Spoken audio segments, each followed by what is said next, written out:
Je vous propose d'entamer nos réflexions avec ce premier temps fort de connaissance, de partage autour des 1000 premiers jours de l'enfant.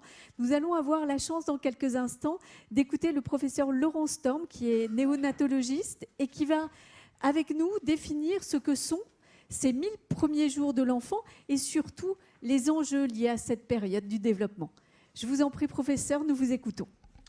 Bonjour à tous, merci pour l'invitation. Je suis très heureux d'être parmi vous pour vous parler de ces 1000 jours et de ces enjeux. Et je rejoins d'emblée ce que disait M. Salomon en introduction.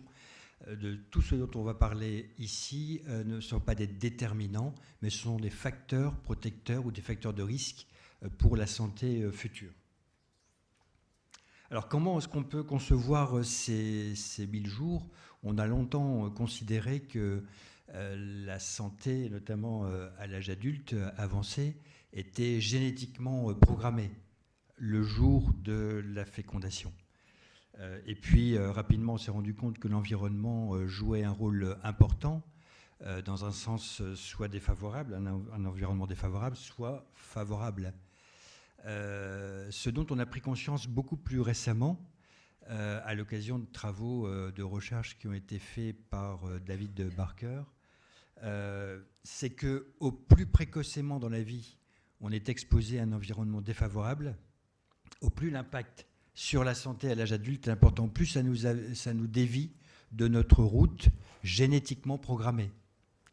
Mais c'est vrai dans l'autre sens, et c'est ça qui nous intéresse aujourd'hui, c'est de voir tous les facteurs protecteurs qui, malgré des conditions défavorables initiales, peuvent finalement améliorer notre santé future.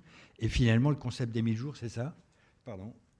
C'est l'idée que pendant cette période-là, on peut mettre en place des facteurs protecteurs dans l'idée en fait d'améliorer la santé future. Et on a 1000 jours pour agir. 1000 jours, c'est de la conception jusqu'à l'âge des 2 ans de l'enfant. Ça fait exactement 1000 jours. Alors, cette réalité scientifique, elle est remise en cause un peu, dans le sens où on sait maintenant que dans les mois qui précèdent la conception, il y a probablement aussi un impact sur la santé future. Et donc là, ça fait intervenir le rôle du père. Et qu'il y a peut-être d'autres périodes de vulnérabilité ou de sensibilité à l'environnement, à l'adolescence ou à la ménopause notamment. Alors les facteurs de l'environnement dont on parle, il faut les hiérarchiser. Tous n'ont pas le même impact sur la santé future. Et c'est ça qui importe. Parce que quand on parle de facteurs environnementaux, on pense d'emblée aux toxiques, à la pollution. Et c'est un peu comme ça qu'au départ étaient présentés les 1000 jours. C'est un peu comme ça que je l'ai présenté il y a 10 ans. Mais c'était pas vraiment bien hiérarchisé. Vous avez vu, cette fois-ci, je l'ai mis à la fin. Ça joue un rôle. Mais les facteurs les plus importants pour l'avenir d'un enfant, pour la trajectoire, comme le disait la ministre tout à l'heure, la destinée, la trajectoire d'un enfant, c'est les facteurs liés à la parentalité, à l'attachement, aux interactions précoces, au développement du langage. Et ça, je sais que vous êtes très très attachés au développement de ces fonctions-là, mais qui jouent effectivement un rôle très très important, notamment protecteur. L'activité physique, j'en dirais un mot. La façon de s'alimenter, des choses un peu classiques. Le stress, et c'est l'occasion aujourd'hui d'en parler plus précisément. La façon dont le tube digestif se colonise par des bactéries à la naissance, le microbiome joue aussi un rôle. Et puis des facteurs comme les addictions ou l'exposition aux toxiques de l'environnement, naturellement, jouent aussi un rôle. Donc pendant ces 1000 jours, ce sont des facteurs protecteurs, des facteurs aggravants, qui conditionnent le capital santé au sens large, dans le sens bien-être physique, mental et social. Mais dans la partie défavorable, c'est effectivement des facteurs qui peuvent évoluer et être associés, et non pas déterminés, j'insiste sur ce terme-là, de troubles neurodéveloppementaux de l'enfant ou de maladies non communicables de l'adulte. Et ces maladies non communicables, c'est toutes les maladies chroniques dont on parle beaucoup actuellement, dont on sait qu'elles sont très très associées aux facteurs environnementaux de la période précoce. Et là, je parle du diabète de type 2. Je parle des maladies cardiovasculaires, je parle de maladies inflammatoires et allergiques, des maladies neuropsychiatriques et des cancers. Pas tous les cancers, mais les cancers hormonaux sensibles, prostate, ovaire et sein notamment. Et puis les troubles neurodéveloppementaux qui nous concernent directement aujourd'hui, dont l'incidence augmente. Alors l'incidence augmente pas seulement à cause des facteurs environnementaux, mais aussi parce qu'on fait mieux le diagnostic qu'antérieurement. Alors, je vais vous citer un certain nombre de facteurs, là, des facteurs protecteurs, mais surtout pour illustrer ce qu'est ce concept des 1000 jours. Et là, je prends l'exemple de l'allaitement, facteur protecteur bien reconnu, notamment dans les familles les plus vulnérables, les situations particulières de vulnérabilité. Là, je prends l'exemple de l'enfant prématuré. On sait que l'allaitement, donc c'est une intervention pendant les 1000 jours, transitoire, 6 mois, et on s'aperçoit que cette intervention transitoire a un impact sur la santé future, puisqu'il y a moins d'obésité à l'âge adulte, la pression artérielle est plus basse chez l'adolescent. Là, je vous cite les travaux scientifiques solides qui ont été faits sur le sujet, et il y a un meilleur développement cognitif chez l'adolescent, qui se voit dès l'âge de 5 ans, mais qui se voit encore à l'âge de 20 ans, et c'est dose dépendant. Au plus la durée de l'allaitement augmente, au plus le bénéfice existe. Et à 67 ans, on observe encore des bénéfices à long terme. Donc ce que je vous dis là illustre ce nouveau paradigme de la santé, qui est que la santé à l'âge adulte est associée à des facteurs précoces de la vie. Et j'en profite pour vous dire que il ne suffit pas de faire la promotion de la santé, il faut pouvoir agir efficacement. Il y a des programmes pour ça, et notamment le programme Hôpital Ami des bébés, qui fait la promotion de l'allaitement maternel dans les maternités, mais pas seulement. Il fait aussi de la culture de la bienveillance qui favorise le bien-être. Et tout ça est dans la culture des 1000 jours. Voilà un exemple parmi d'autres, mais je vais vous en citer quelques autres. Il y a des facteurs défavorables, vous en doutez bien, précoces, et notamment le stress périnatal. Alors, ce n'est pas avoir peur de l'araignée ou d'une souris qui gambade dans la cuisine, naturellement. On parle de stress toxique, de la peur du lendemain. On ne sait pas ce qui va se passer le lendemain, d'un stress chronique, prolongé, répété.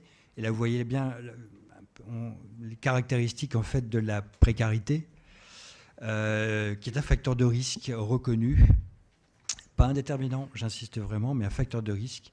Des pathologies neurodéveloppementales dont on parlait tout à l'heure, notamment les troubles de l'attention et des retards des apprentissages, mais aussi des maladies non communicables, toutes ces maladies dont j'ai parlé tout à l'heure, qui sont associées à cette exposition précoce à un stress prolongé et toxique pendant cette période-là, et qui est en lien avec le niveau d'adversité auquel peut être exposé des jeunes parents ou des futurs parents pendant cette période des 1000 jours, que ce soit d'origine psychologique, l'addiction, violence intrafamiliale, la solitude, facteur de risque important, et puis la pauvreté, la précarité, naturellement, qui joue un rôle. Alors, on ne va pas se contenter de ce constat. Il y a des facteurs protecteurs qui sont très importants. Je vais en citer quelques-uns rapidement. Comment est-ce qu'on peut construire un environnement favorable à la santé pendant cette période des 1000 jours ?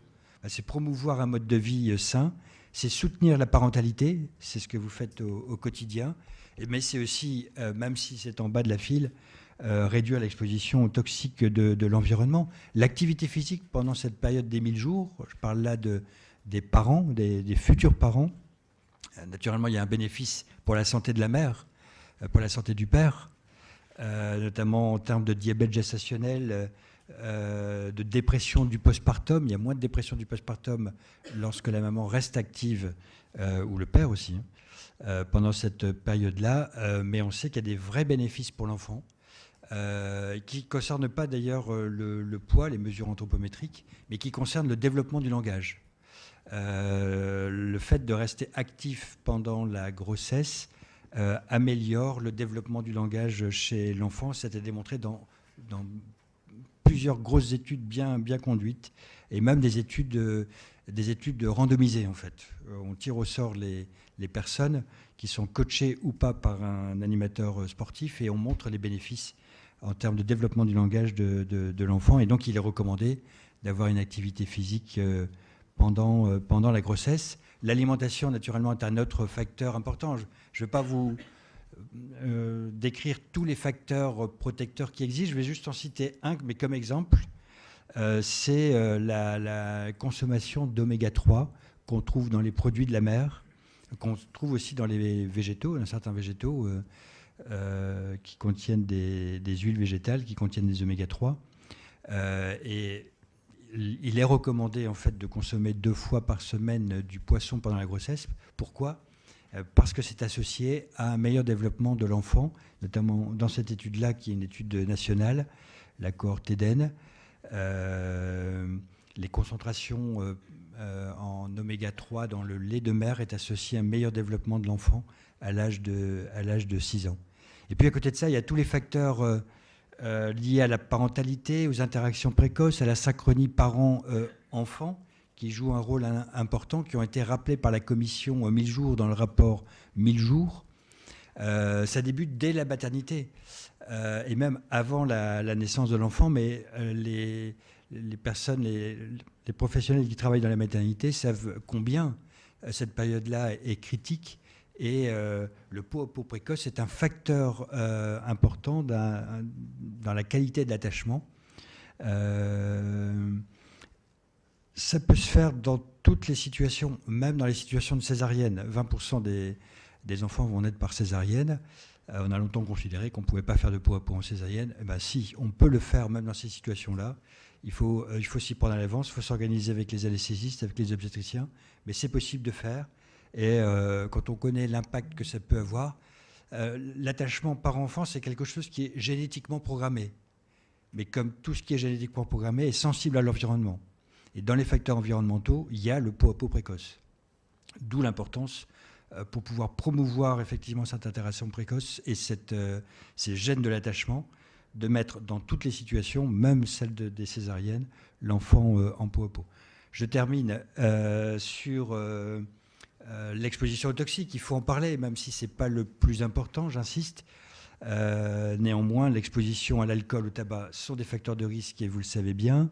L'exposition aux métaux lourds. Et puis, ce qui interpelle beaucoup, c'est l'exposition aux perturbateurs endocriniens, qui sont toutes ces molécules chimiques qui interfèrent avec notre système hormonal. Et on en trouve partout dans notre environnement. Vous voyez quelques exemples ici.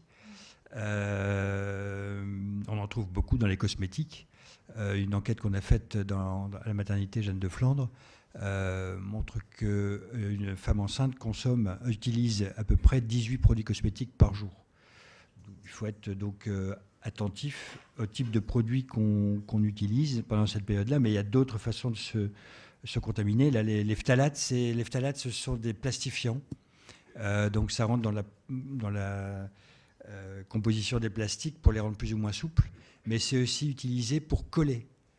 Tout ce qui colle à la peau, notamment les vernis, les parfums, sont collés par des phtalates. Et donc, effectivement, on s'expose par ces voies-là à ces produits. Tous les phtalates ne sont pas des perturbateurs endocriniens, mais quelques-uns le sont et pourraient potentiellement avoir des conséquences à long terme. Et puis, il y a tous les toxiques, les produits chimiques qu'on a à la maison, qui nous expose à ce type de produits potentiellement perturbateurs endocriniens, donc ayant une activité sur notre système endocrinien. Or, on sait maintenant qu'il y a une association entre exposition pendant cette période des 1000 jours et troubles du neurodéveloppement de l'enfant. Et là, je les ai rappelés là, c'est les troubles de l'attention et l'hyperactivité. Ce sont les troubles de l'apprentissage, les difficultés scolaires, les troubles du comportement. Notamment ceux liés au contrôle émotionnel, plus d'anxiété. Alors j'aurais dû mettre trouble du spectre autistique avec un point d'interrogation, parce que c'est là où le niveau de preuve est probablement le plus faible parce que là, probablement que la part génétique est bien plus importante que pour les autres troubles neurodéveloppementaux. Alors ceci étant dit, il y a un point important, et je vais terminer là-dessus, qu'il faut avoir en tête, c'est que dans cette étude très intéressante, montre que le niveau de stress pendant la grossesse est lié aux connaissances qu'on a sur les toxiques de l'environnement, sur l'impact que ça peut avoir, et notamment les connaissances sur les perturbateurs endocriniens. On sait qu'on en a partout, ça fait peur, on essaie de se protéger, c'est stressant. Et donc ça, c'est démontré dans cette étude. Au plus on sait de choses sur le perturbateur endocrinien, au plus on est stressé, avec peut-être un impact aussi sur la santé future. Là, c'est juste pour rappeler que nous, professionnels, il faut qu'on soit attentifs au fait que toutes les informations qu'on apporte quand on fait de la promotion de la santé a une valence émotionnelle. Ça peut faire peur, ça peut stresser, ça peut culpabiliser. Et donc il faut avoir en tête cette dimension, cette valence émotionnelle de l'information pour éviter d'avoir des effets néfastes avec nos discours parfois trop carrés. Et c'est raison supplémentaire qui fait que même si cette réalité scientifique elle existe, je l'ai mis en retrait et on peut très bien... c'est un apprentissage en fait d'informer sur les toxiques de l'environnement. Il faut vraiment être très, très prudent, très, très attentif, très vigilant. Il faut connaître les méthodes pour le faire de façon respectueuse des personnes qu'on a en face de nous.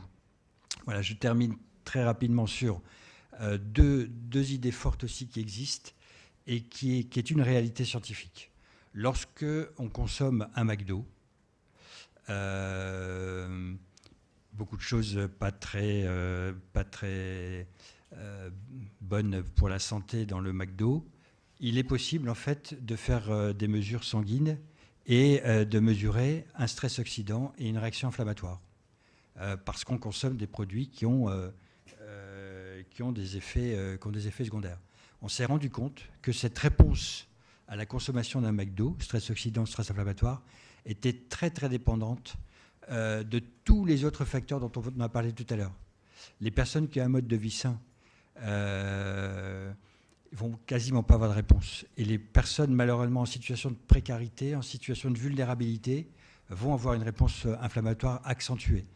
Donc ça, c'est quelque chose qu'il faut avoir en tête. Et pourquoi je vous dis ça ? C'est que tous ces facteurs, en fait, faut imaginer les 1000 jours comme une démarche holistique. C'est pas un facteur qui a des conséquences. C'est pas parce qu'on va être exposé aux toxiques de l'environnement qu'on va faire un cancer du sein.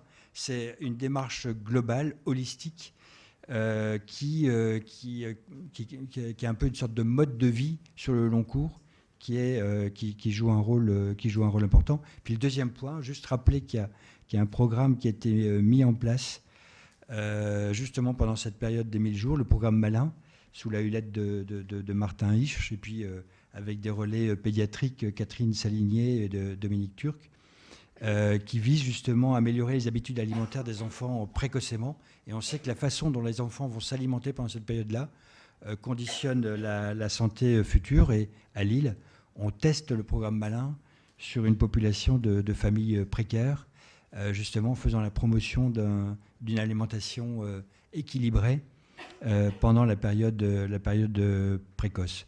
Voilà, je termine simplement en disant que on a de la chance. Je ne sais pas si la ministre est toujours là et nous écoute, mais on a de la chance d'avoir une politique qui met très fort en avant la période des 1000 jours.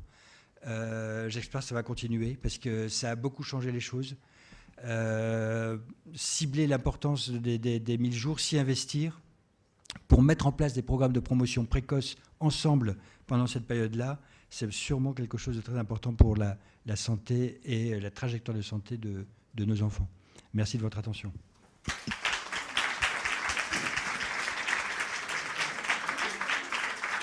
Merci beaucoup, professeur Storm, pour ce panorama, merci d'avoir fait le point sur ces facteurs qui vont influer sur le développement de l'enfant pendant ces 1000 premiers jours. Je retiens aussi cette approche holistique dont vous nous parlez. Ce que j'en comprends, c'est qu'effectivement, les différents facteurs peuvent avoir un impact plus ou moins fort sur le développement de l'enfant en fonction du contexte. Quand on vit bien, quand on a un confort de vie, ils auront peut-être moins d'impact, mais quand on vit dans la précarité, dans la vulnérabilité, évidemment, ces facteurs peuvent être plus importants.